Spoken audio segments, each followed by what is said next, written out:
বৈশ্বিক ভূরাজনৈতিক পুনর্গঠনের এই সময়টাই যখন বহু দেশ পক্ষ বেছে নেওয়ার দৌড়ে ব্যস্ত, ঠিক তখন বাংলাদেশ জানালো ভিন্ন বার্তা।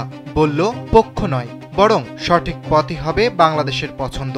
জাতীয় স্বার্থ আর আঞ্চলিক স্থিতিশীলতায় থাকবে সর্বোচ্চ অগ্রাধিকার। শনিবার রাজধানীর একটি হোটেলে বে অব বেঙ্গল কনভারসেশন 2025-এর উদ্বোধনী অধিবেশনে এমন অবস্থান তুলে ধরেন পররাষ্ট্র উপদেষ্টা মোহাম্মদ তৌহিদ হোসেন।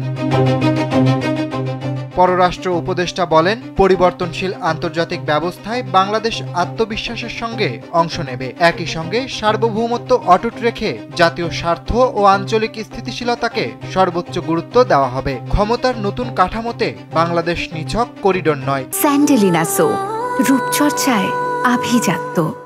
সক্রিয় ও দায়িত্বশীল ভূমিকায় থাকতে চায়। বিশেষ করে বঙ্গোপসাগরের ক্রমবর্ধমান কৌশলগত গুরুত্বের সুযোগ নিতে চায় বাংলাদেশ। ইউক্রেন, গাজা, সুদান ও মিয়ানমারের চলমান অস্থিরতার উদাহরণ তুলে তৌহিদ হোসেন বলেন, এসব সংকটে বিদ্যমান বৈশ্বিক কাঠামো কার্যকরভাবে কাজ করতে ব্যর্থ হয়েছে। তাই বহুপাক্ষিক ও আঞ্চলিক প্রতিষ্ঠানগুলোকে আরও শক্তিশালী হতে হবে।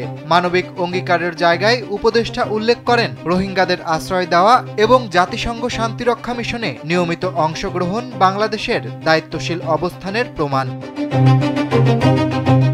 তথ্যকে অস্ত্র হিসেবে ব্যবহারের ঝুঁকি নিয়েও সতর্ক করেন তিনি। বলেন, ভুয়া তথ্য, ডিপফেক ও এআই চালিত প্রভাব কূটনীতি ও শাসন ব্যবস্থা বদলে দিচ্ছে।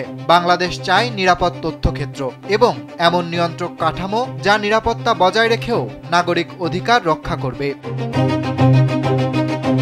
অর্থনৈতিক পুনর্বিন্যাস প্রসঙ্গে উপদেষ্টা জানান, বৈশ্বিক সরবরাহ ব্যবস্থা, নিষেধাজ্ঞা এবং ঝুঁকি এড়ানোর প্রবণতা বাংলাদেশকে বহুমুখী হতে বাধ্য করেছে। আঞ্চলিক সহযোগিতা আরও জোরদার করার প্রয়োজনীয়তাও তুলে ধরেন তিনি।